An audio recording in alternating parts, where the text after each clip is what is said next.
Hi, எல்லாருக்கும் வணக்கம். Welcome back to my channel.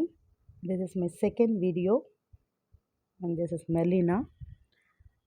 So என்னுடைய ஃபஸ்ட் வீடியோவில் நான் வந்து கொஞ்சம் ஃபாஸ்ட்டாக நான் அந்த வீடியோவில் பேசியிருப்பேன். ஸோ அதனால் இந்த வீடியோவில் என்னால் முடிஞ்ச வரைக்கும் உங்களுக்கு ஸ்லோவாக கொஞ்சம் கொஞ்சமாக சில விஷயங்களை ஷேர் பண்ணிக்க விரும்புகிறேன். என்னுடைய ஃபஸ்ட் வீடியோ உங்களுக்கு யூஸ்ஃபுல்லாக இருக்கும் அப்படின்னு நான் நம்புகிறேன். அதே மாதிரி இந்த வீடியோவும் நிறைய பேருக்கு பயனுள்ளதாக இருக்கும் அப்படின்னும் நான் நம்புகிறேன். எல்லா துதி கன மகிமையும் கடவுளுக்கே சேர்வதாக. ஸோ இந்த வீடியோ உங்களுக்கு ரொம்ப யூஸ்ஃபுல்லாக இருக்குது அப்படின்னா நிறைய பேருக்கு ஷேர் பண்ணுங்கள். அதே மாதிரி உங்களுடைய கமெண்ட்ஸ் எனக்கு கொடுங்க. இதில் என்னென்ன மாற்றங்கள்லாம் செய்யணும், எது உங்களுக்கு செஞ்சால் நல்லது அப்படின்ற விஷயங்களையும் எனக்கு கமெண்ட்ஸில் எனக்கு சொல்லுங்கள். ஸோ என்னுடைய ப்ரீவியஸ் வீடியோ பார்க்காதவங்களுக்காக ஒரு சின்ன ரீகேப் இங்கே போட்டிருக்கேன்.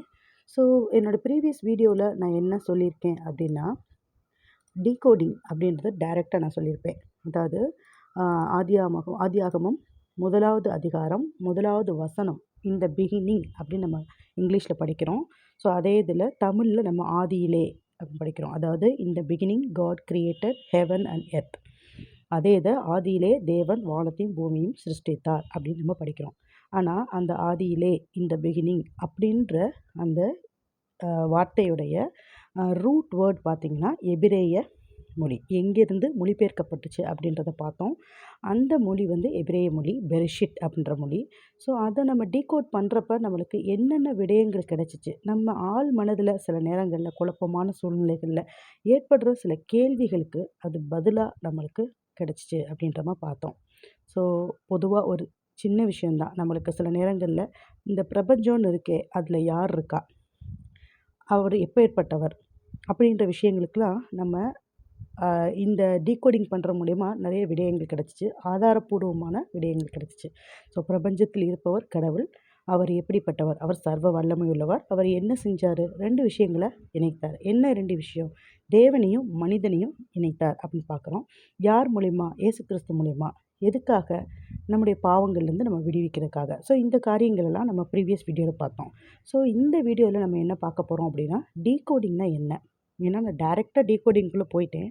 பட் இந்த வீடியோ வந்து டீகோடிங்னா என்ன, எதுக்காக நம்ம டீகோடிங் பண்ணுறோம், அதோடைய முக்கியத்துவம் என்ன, ஸோ டீகோடிங் பண்ணுறதுனால நம்மளுக்கு என்ன தெளிவு நம்மளுக்கு ஏற்படும், ஸோ டீகோடிங் பண்ணுறதுனால நம்மளுக்கு என்ன புரிதல் கிடைக்கும் அப்படின்ற விஷயங்களை தான் நான் வந்து இந்த வீடியோவில் சொல்ல போகிறேன்.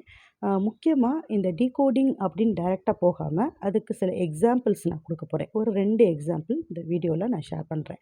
ஸோ அந்த 2வது எக்ஸாம்பிள் பார்த்திங்கன்னா, இந்த ஜெனிசிஸ் 1:1 3வது வார்த்தையை நான் உங்களுக்கு சொல்ல போகிறேன். ஸோ வீடியோக்குள்ளே போகிறதுக்கு முன்னாடி என்னுடைய சேனலுக்கு சப்ஸ்கிரைப் பண்ணுங்கள், பெல் பட்டன் கிளிக் பண்ணிக்கோங்க. ஸோ அப்போ தான் நான் போடுற வீடியோஸ் உங்களுக்கு ஆட்டோமேட்டிக்காக உங்களுக்கு நோட்டிஃபிகேஷனில் வரும். இந்த வீடியோ உங்களுக்கு ரொம்ப பிடிச்சிருந்துச்சி அப்படின்னா, சில விஷயங்களை தெளிவுபடுத்துது, புரிதலுக்கு நல்லா ஹெல்ப்ஃபுல்லாக இருக்குது அப்படின்னா இதை லைக் பண்ணுங்கள். அதே மாதிரி நிறைய பேருக்கு இதை ஷேர் பண்ணுங்கள். அது மட்டும் இல்லாமல் உங்களுடைய கமெண்ட்ஸ் எனக்கு ரொம்ப வேல்யூபிளான விஷயம். ஸோ கமெண்ட்ஸ் கொடுங்க. ஸோ இந்த விஷயங்கள் அடிப்படையாக நம்மளுக்கு தேவைன்றதுனால இதை நான் இந்த வீடியோக்குள்ளே போகிறதுக்கு முன்னாடி இதை நான் உங்களுக்கு சொல்கிறேன். ஸோ வாங்க வீடியோக்குள்ளே போகலாம். பொதுவாக அவரவருக்கு அவரவருடைய தாய்மொழின்றது ரொம்ப முக்கியமான ஒரு விஷயம். ஏன்னா தாய்மொழியில் ஒருத்தரால் ஈஸியாக எளிதில் சில விஷயங்களை உணர்வுபூர்வமாக புரிஞ்சிக்க முடியும். அதே சமயம் நம்மளுடைய தாய்மொழி இல்லாத வேறு மொழிகளில் நம்ம பேசுகிறோம், கேட்குறோம் அப்படின்னா அந்த புரிதல் வந்து நம்மளுக்கு கொஞ்சம் டைம் எடுக்கும். அது உணர்ச்சி பூர்வமாக இருக்கும் அப்படின்னு எல்லா நேரங்கள்லையும் நம்ம சொல்ல முடியாது. ஸோ ஒவ்வொருத்தருக்கும், இந்த உலகத்தில் இருக்க ஒவ்வொருத்தருக்கும் அவரவருடைய தாய்மொழின்றது ரொம்ப முக்கியமான விஷயம், அப்படி தானே? ஸோ தாய்மொழின்றது நம்மளுக்கு உணர்வு சார்ந்தது. அதே சமயம் நம்மளுக்கு சில விஷயங்களை நல்ல தெளிவு கொடுக்குறது, புரிதலுக்கு அது ரொம்பவே முக்கியமானது. ஃபார் எக்ஸாம்பிள், இப்போது ஒரு புக் நம்ம படிக்கிறோம் அப்படின்னா அந்த புக்கு வந்து அந்த ஆத்தர் எந்த மொழியில் எழுதியிருக்காரு அப்படின்றத நம்ம தெரிஞ்சுக்கிட்டோன்னா அந்த மொழியில் நம்ம அந்த புக்கை படிக்கிறப்ப அந்த புக்கோடு நம்ம நல்லா கனெக்ட் ஆகும். ஆனால் இது வந்து சாத்தியமான்னு பார்த்தா எல்லா விஷயங்கள்லையும் சாத்தியப்படாது. ஸோ நம்ம எல்லாரும் எல்லா மொழிகளையும் எல்லா நேரங்கள்லையும் படித்து அதன் மூலிமா நம்ம படிக்க போகணும் அப்படின்றது சாத்தியமில்லாத ஒன்று தான். அது தேவைப்படும் நேரங்களில் நம்ம அதை படிப்போம். ஆனால் சில நேரங்களில் சில விஷயங்களை நம்ம அந்த ரூட் மொழியில் நம்ம தெரிஞ்சுக்குவோம். இப்போ நம்ம சயின்ஸ் படிக்கிறதா இருக்கட்டும், சில டெர்மினாலஜிஸ்லாம் நம்ம என்ன பண்ணுவோம், க்ரீக் வேர்ட், லாட்டின் வேர்டில் என்ன மீனிங் அப்படின்னு நம்ம தெரிஞ்சுக்கிறோம் இல்லையா? ஸோ அந்த மாதிரி சில விஷயங்களை நம்ம அதோடைய ரூட் மொழியில் தெரிஞ்சுக்கிறது நல்லது. இதுக்கு நான் ஃபஸ்ட்டு ஒரு எக்ஸாம்பிள் உங்களுக்கு சொல்ல போகிறேன். ஏன்னா இது எல்லா நேரங்களும் சாத்தியப்படாது. ஆனால் அதே சமயம் சில நேரங்களில் நம்மளுடைய புரிதலுக்காகவும் நம்ம சில விஷயங்களை தெரிஞ்சு கொள்றதுக்காகவும் சில மறைப்பொருட்களை நம்ம தெரிஞ்சுக்கிட்டு அது மூலயமா நம்ம தெளிவுபட்டுக்கிறதுக்காகவும் இந்த விஷயங்கள் நான் உங்களுக்கு சொல்கிறேன். ஸோ இதுக்கு நான் ஃபஸ்ட்டு நம்ம தமிழ் மொழியில் சொல்லிவிட்டு அதுக்கப்புறம் என்னுடைய ஃபஸ்ட் எக்ஸாம்பிளை உங்களுக்கு நான் சொல்கிறேன். இது ஒரு சின்ன எக்ஸாம்பிள் தான். ஒரு நேமு தான் நான் ஒரு எக்ஸாம்பிளாக எடுத்திருக்கேன். இப்போ நம்ம தமிழ் மொழியில் நிறைய நேம்ஸ் இருக்குது. அந்த ஒவ்வொரு நேம்ஸுக்கும் நிறைய அர்த்தங்கள் இருக்குது. உதாரணத்துக்கு நான் இப்போ எடுத்துக்கிட்டது என்ன அப்படின்னா, தேன்மொழி அப்படின்ற ஒரு பெயர். இந்த தேன்மொழியில் பார்த்தீங்கன்னா, தேன்மொழி அப்படின்றத தமிழில் சொல்கிறப்ப அது எப்படிப்பட்டது, அது எந்த ஜெண்டருக்கு வைக்கலாம். இப்போ தேன்மொழின்றத நம்ம பெண்களை குறிக்கிறதுனால அது பெண் பிள்ளைங்களுக்கு வைப்போம், ஆண் பிள்ளைங்களுக்கு நம்ம வைக்க மாட்டோம். ஸோ தேன்மொழி அப்படின்ற அந்த நேமுக்கு என்ன மீனிங் அப்படின்றது நம்ம தமிழ் மொழியில் நம்மளால் சொல்ல முடியும். இதே இது அதை இங்கிலீஷில் நம்ம எழுதுகிறப்ப ஜஸ்ட் அந்த இங்கிலீஷில் வேர்டாக தான் எழுதுவோமே தவிர அதுக்குண்டான அர்த்தங்கள்னு கேட்டோம்னா மறுபடியும் நம்ம அந்த தாய்மொழியாகிய தமிழ் மொழிக்கு தான் நம்ம வரணும். ஸோ ஒரு பேருக்குண்டான அர்த்தத்தை நம்ம தெரிஞ்சுக்கணும் அப்படின்னா அதோடைய தாய்மொழிக்கு தான் நம்ம திரும்புகிறோம் இல்லையா? ஸோ அதே மாதிரி தான் இங்கே நான் ஒரு எக்ஸாம்பிள் எடுத்திருக்கேன். அது ஜீசஸ் அப்படின்ற நம்மளுக்கு எல்லாருக்கும் தெரிஞ்ச ஒரு பெயர். இந்த பெயர் தெரியாத ஆட்களே இல்லை. இந்த உலகத்தில் எல்லாருக்கும் நல்ல பிரதிச்சயமான ஒரு பெயர் தான் இந்த ஜீசஸ். ஆனால் இந்த ஜீசஸ்ன்ற நேம் நமக்கு எங்கேருந்து எடுக்கப்பட்டுச்சு அப்படின்னா, எதுலேருந்து டிரான்ஸ்லேட் ஆகப்பட்டுச்சு அப்படின்னா க்ரீக்லேருந்து தான் டிரான்ஸ்லேட் ஆகப்பட்டுச்சு. ஸோ க்ரீக் லாங்குவேஜில் இருந்து ஜீசஸ்ன்ற நேம் டிரான்ஸ்லேட் ஆகி அது நம்ம தமிழ் மொழியில் இயேசு அப்படின்னு நம்ம படிக்கிறோம். ஆனால் இந்த ஜீசஸ் அப்படின்ற இங்கிலீஷில் நம்ம சொல்கிற ஜீசஸ்ன்ற வேர்டாக இருக்கட்டும், இல்லை தமிழில் சொல்கிற இயேசுன்ற வார்த்தையாக இருக்கட்டும், அதோடைய ஆதிமொழி அது எங்கேருந்து வந்துச்சு அப்படின்னு பார்த்திங்கன்னா, அது க்ரீக்லேருந்து இல்லை, அது எபிரேய மொழியிலேருந்து வந்திருக்கு. அந்த எபிரேய மொழியில் அந்த பேர் எப்படி சொல்லப்படுதுன்னா யெகோஷுவா அப்படின்னு சொல்லப்படுது.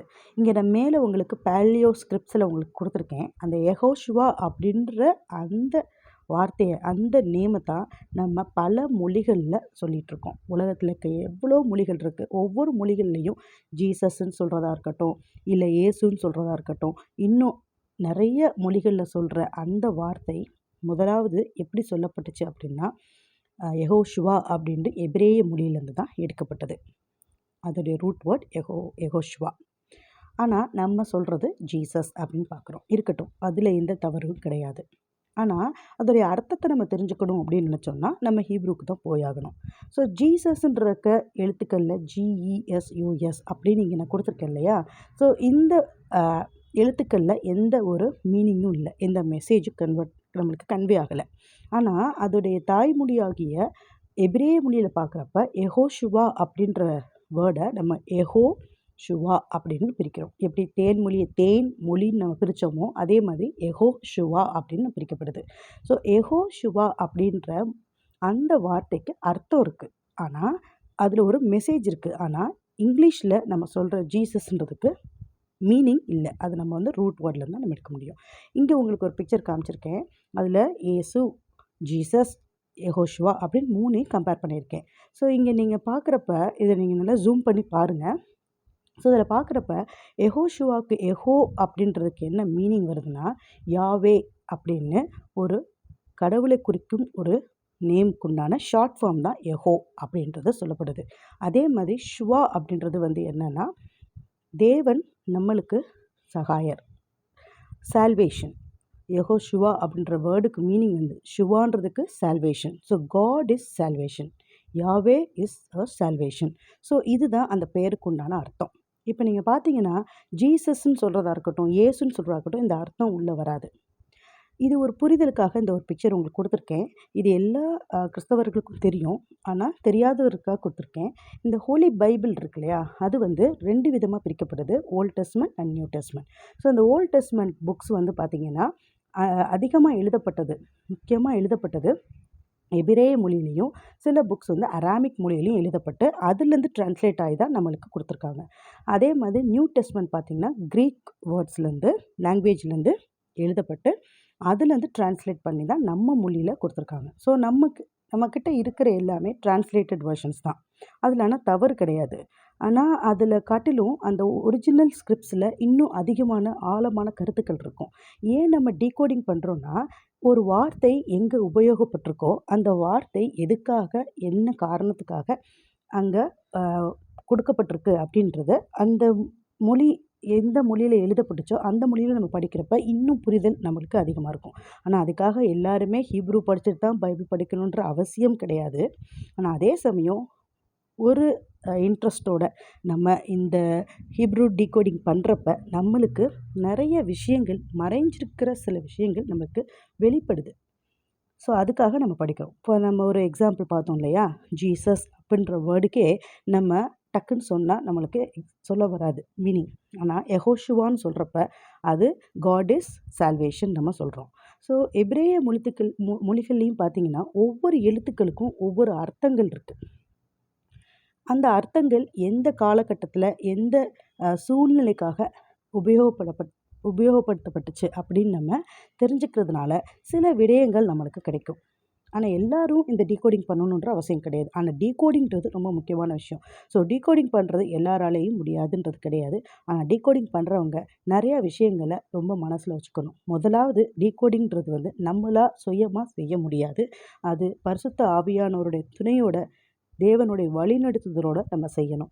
2வது என்ன அப்படின்னா, டீகோடிங் பண்ணுறப்ப 2வது விஷயம், ரொம்ப முக்கியமான விஷயம், ஆதார வசனங்கள் இல்லாமல் நம்ம டீகோடிங் பண்ண முடியாது.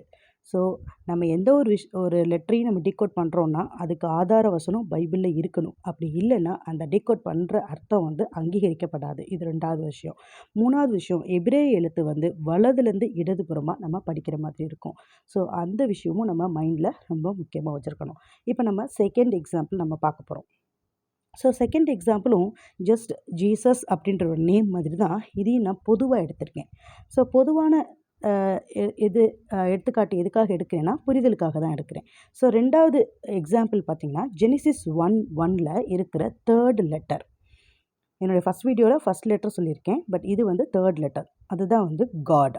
காடுன்றது பொதுவான விஷயம். நம்ம இங்கிலீஷில் காடுன்னு சொல்கிறோம், தமிழில் கடவுள்னு சொல்கிறோம், ஹிந்தியில் பகவான்னு சொல்கிறாங்க. ஸோ இந்த மாதிரி அநேக உச்சரிப்புகளால் காடுன்ற வேர்ட் வந்து சொல்லப்படுது.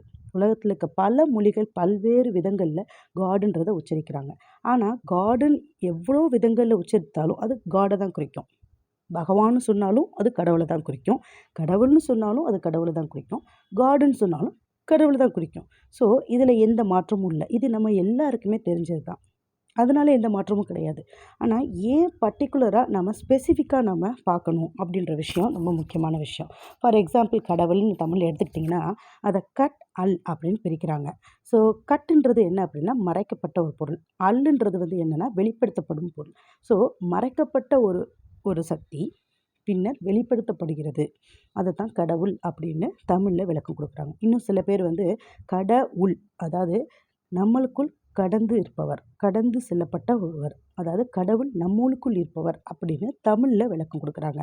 ஸோ இந்த கடவுள் அப்படின்ற விளக்க உரைக்கு நம்மளுடைய இதிகாசங்கள்லேயோ இல்லை வேறு புக்ஸ்லேயோ இந்த தமிழ் வார்த்தைக்கு அர்த்தம் வந்து பார்த்திங்கன்னா இருக்கே தவிர, அதுக்கு அதிகாரப்பூர்வமான ஆதார வசனங்கள் எங்கேயும் இல்லை.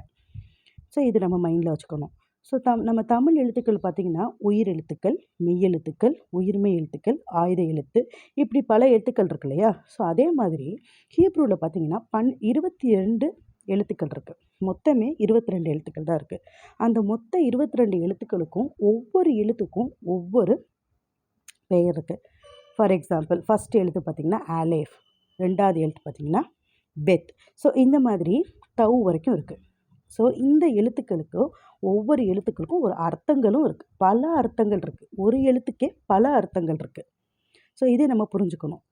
ஃபார் எக்ஸாம்பிள் நம்ம தமிழில் கோ அப்படின்னு எடுத்துக்கிட்டோம்னா, கோ என்பதுக்கு எக்ஸாம்பிள் இறைவன், அரசன் அப்படின்னு நிறைய அர்த்தங்கள் இருக்கு இல்லையா, அது மாதிரி.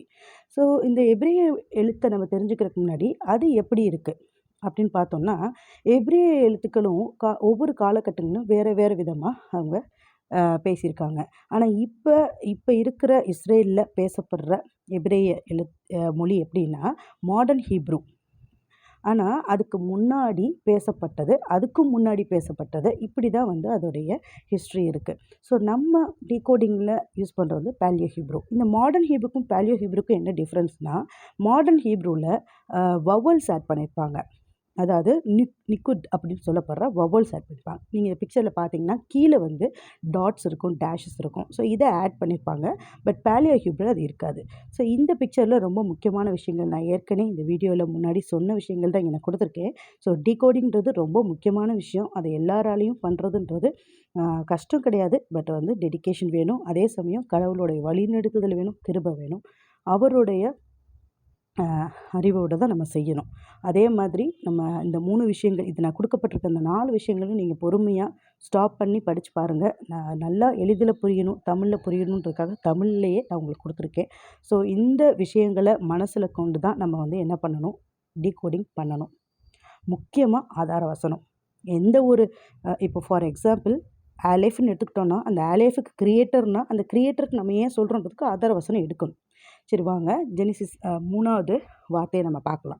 ஸோ ஜெனிசிஸ் 1:1 பெரிஷித் பெரா எலோஹிம் எட் ஹஸ்மாயிம் வெட் ஹபெக். இதுதான் வந்து அந்த ஆதியிலே தேவன் வானத்தையும் பூமியும் சிருஷ்டித்தான்ற ஒரு வார்த்தைக்கு உண்டானது. அதில் சொல்லப்பட்ட 3வது வார்த்தை தான் எலோஹிம். நம்ம கடவுள்னு சொல்கிறோம், இங்கிலீஷில் காடுன்னு சொல்லப்படுது. அதே வார்த்தை தான் எபிரேய மொழியில் எலோஹிம்னு சொல்லப்படுது. ஸோ இதில் எந்த வித்தியாசமும் கிடையாது. நம்ம கடவுள்னு சொல்கிறதும் ஒன்று தான், காடுன்னு சொல்கிறதும் ஒன்று தான், எலோஹிம் அப்படின்னு எபிரேய மொழியில் சொல்கிறதும் ஒன்று தான். அந்த 3வது வார்த்தையை தான் நம்ம இன்றைக்கி பார்க்க போகிறோம். ஆனால் இந்த காடுன்ற வார்த்தையை GOD அந்த 3 பிரித்து போட்டோம்னா அதில் எந்த அர்த்தங்களும் நம்மளுக்கு கிடைக்காது.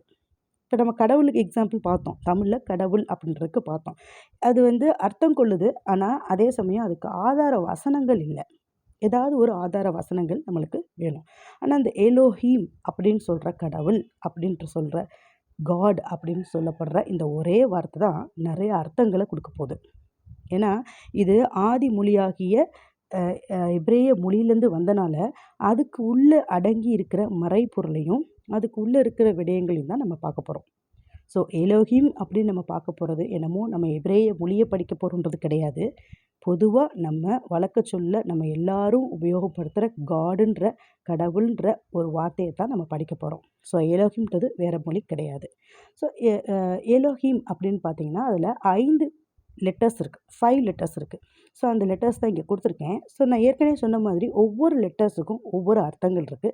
அது எந்த இடத்துல உபயோகப்படுத்தப்பட்டிருக்கோ அதுக்குண்டான அர்த்தங்களை தான் நம்ம பார்க்குறோம். ஸோ இங்கே பார்த்தீங்கன்னா இந்த 5 எழுத்துக்களும் வரிசைப்படுத்தி உங்களுக்கு கொடுத்துருக்கேன். ஸோ அதுக்கு புரிதலுக்காக சில பிக்சர்ஸ் கீழே கொடுத்துருக்கேன்.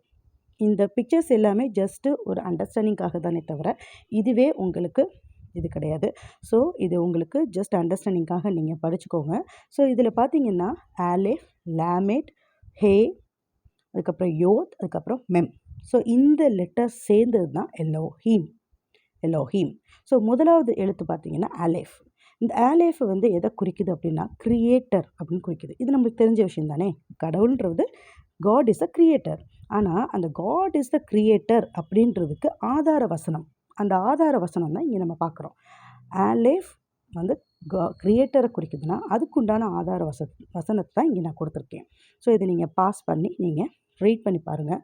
ஸோ கடவுள் முதலாவது அவர் படைப்பாளர், அவர் தான் he is the creator of this universe. So அதுக்குண்டான ஆதார வசனம்.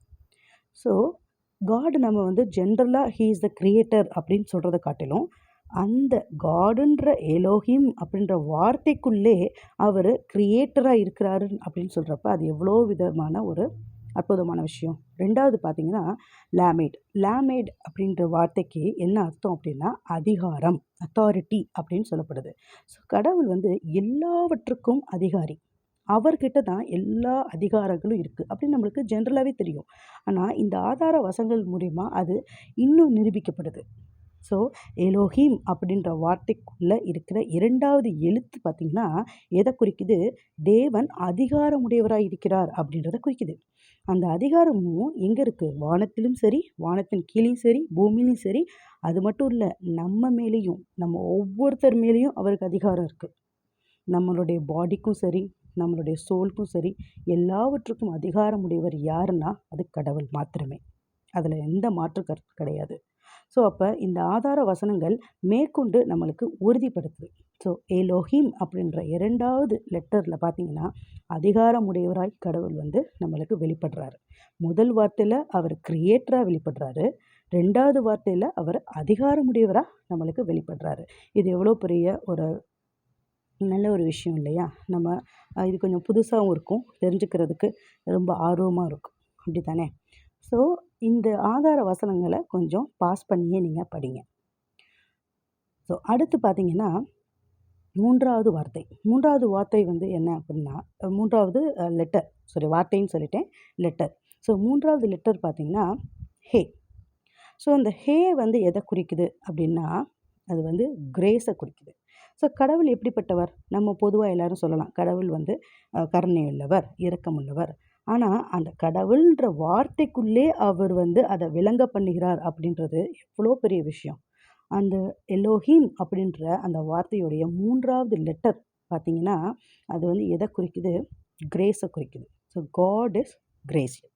ஸோ இது தான் நம்ம பார்க்குறோம். ஸோ 3வது வார்த்தை கிரேஸ். ஸோ ஃபஸ்ட்டு என்ன பார்த்தோம்? Aleph, God is a creator. Second என்ன பார்க்குறோம்? லாமேட். ஸோ லாமேடுக்கு authority, God has the authority. And third letter பார்க்குறப்ப grace, God is grace. So அவருடைய கிருபையும் இரக்கமும் தான் நம்மளை இவ்வளோ நாள் வழி நடத்துதுன்னு நம்ம பார்க்குறோம். ஸோ இதை நார்மலாக சிம்பிளாக சொல்லிட முடியாது, அதை ருசித்து பார்க்கணும். அந்த அந்த அன்பை நம்ம ருசித்து பார்க்குறப்ப அவருடைய கிருபை எப்படிப்பட்டதாக இருக்குது அப்படின்னு நம்மளுக்கு தெரியும். ஸோ கடவுள் அப்படின்ற இப்போ நீங்கள் காட், ஜிஓடி அப்படின்னு எடுத்துட்டிங்கன்னா அதில் எக்ஸ்ப்ளனேஷன் பண்ணுறப்ப கூட அதில் ஒன்றும் இல்லை. ஆனால் எலோஹிம்னு நம்ம படிக்கிறப்ப அதில் ஒவ்வொரு எழுத்துக்களும் மணிமணியாக நம்மளுக்கு அவர் எப்படிப்பட்டவர் அப்படின்றத வெளிப்படுத்துது. ஸோ முதலாவது எழுத்து அவர் கிரியேட்டர்னு சொல்லுது. 2வது எழுத்து என்ன 2வது லெட்டர் என்ன சொல்லுது அப்படின்னா அத்தாரிட்டியை சொல்லுது. 3வது எழுத்து அவர் கிரேஸ் அப்படின்ற சொல்லப்படுது. 4வது எழுத்து பார்த்தோன்னா உடைமை, உரிமையை குறிக்குது. He has the owningness, he is the owner of everything. அந்த ஓனர்ஷிப் கடவுள்கிட்ட மட்டும்தான் இருக்குன்றதை குறிக்குது. எவ்வளோ பெரிய விஷயம் பார்த்தீங்களா? ஸோ இந்த 4வது எழுத்து எதை குறிக்குதுன்னா தேவன் ஒருவர் மாத்திரமே எல்லாவற்றுக்கும் உரிமையுடையவர், உடைமையுடையவர். அவர்கிட்டருந்து தான் நம்ம பெற்றுக்கொள்கிறோம். நம்ம இந்த வாழ்க்கையில் எந்த விஷயத்தை நம்மளுக்கு கிடைக்கிறதா இருந்தாலும் அது தேவனிடத்துலேருந்து மட்டுமே கிடைக்குது. இது உறுதிப்படுத்துகிற மாதிரி தான் இது நடக்குது. ஸோ அவரிடத்துலேருந்து, உரிமை உள்ளவரிடத்துலேருந்து நம்மளுக்கு கிடைக்குது. ஸோ இந்த யோது ரொம்ப முக்கியமான ஒரு விஷயம். ஏன்னா நம்மளுக்கு சில நேரங்களில் நம்ம தான் இதுக்கு ஓனர் அப்படின்னு நினச்சிட்டு நிறைய விஷயங்களில் நம்ம செய்வோம். ஆனால் அதே சமயம் இதுக்கு நம்ம ஓனர் இல்லை, இது தேவன் தான் எல்லாவற்றுக்கும் ஓனர்ன்றப்ப நம்ம அதில் வெறுமையாக்கப்படுறோம். ஸோ அது ரொம்ப முக்கியம். So God is the owner. So இது ரொம்ப முக்கியமான விஷயம். ஸோ ஃபஸ்ட்டு கிரியேட்டர்னு பார்க்குறோம். எலோஹிம் அப்படின்ட்டு காடுன்னு சொல்கிறப்படுற அந்த விஷயத்துக்குள்ளக்க அவர் கிரியேட்டர்னு பார்க்குறோம். அதே சமயம் he has the authority, he has the grace, he's full of grace. அடுத்து he has the ownership. So எவ்வளோ விஷயங்கள் அதுக்குள்ளே மறைஞ்சிருக்கு. இப்போ நம்ம கடைசி எழுத்தை பார்க்க போகிறோம். அது மெம். ஸோ மெம் எதை குறிக்குது அப்படின்னா விஸ்டம்ஸ் ஆட்ரிபியூட்ஸ், கடவுளுடைய ஞானத்தின் பண்புகளை குறிக்குது. அவர் ஞானம் நிறைந்தவராக இருக்கிறார். அவர்கிட்டருந்து தான் நம்ம ஞானத்தை பெற்றுக்கொள்கிறோம். அதாவது ஞானத்தில் குறைவுள்ளவன் தேவனிடத்தில் கேட்க கடவன் அப்படின்ற ஒரு வார்த்தை இருக்கு இல்லையா? அது எவ்வளோ தூரம் நிரூபணமாக்கப்படுது பார்த்தீங்களா? ஸோ ஞானம் எங்கிருந்து பிறக்கப்படுது? தேவனிடத்துலேருந்து பிறக்கப்படுது. ஸோ ஏலோஹீம் அப்படின்ற சொல்லப்படுற கடவுள் அப்படின்னு சொல்லப்படுற அந்த வார்த்தைக்குள்ளேயே கடவுள் எப்படிப்பட்டவராய் விளங்குகிறார் அப்படின்றத நம்ம அழகாக இதில் தெரிஞ்சுக்கிறோம். ஏலோஹீம்னு எடுத்துட்டோன்னா அது சாதாரண வார்த்தை இல்லை.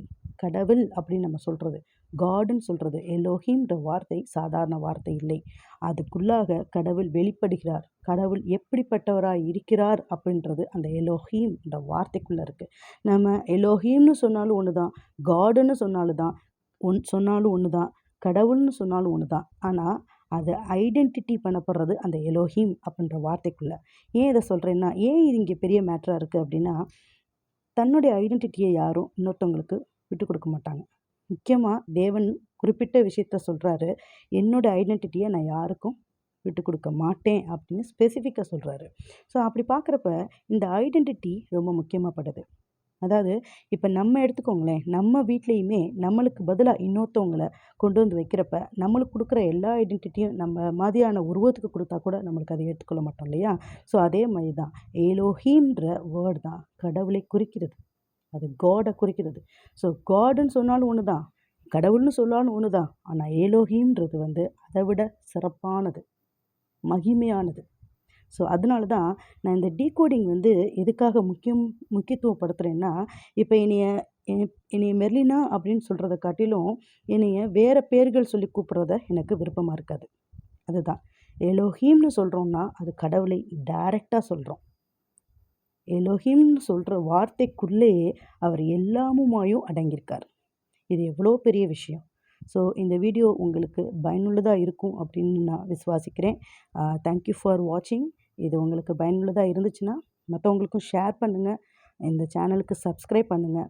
நோட்டிஃபிகேஷனை அகெயின் நீங்கள் இது மறுபடியும் சொல்கிறேன்னு நினைக்காதீங்க. நோட்டிஃபிகேஷனை நீங்கள் கிளிக் பண்ணிக்கோங்க. ஸோ நெக்ஸ்ட் டைம் நான் உங்களுக்கு வாட்ஸ்அப்பில் ஷேர் பண்ணுறேனாலும் ஆட்டோமேட்டிக்காக உங்களுக்கு நான் வீடியோ அப்லோட் பண்ண உடனே உங்களுக்கு நோட்டிஃபிகேஷனில் வந்துடும். ஸோ லைக் பண்ணுங்கள். Keep supporting me. ஸோ எல்லா துதி கன மகிமையும் தேவனுக்கு மாத்திரமே உண்டாவதாக. இது ஒரு நல்ல புரிதலை உண்டு பண்ணணும்னு நான் விசுவாசிக்கிறேன். தேங்க்யூ ஃபார் வாட்சிங் ஒன்ஸ் அகைன்.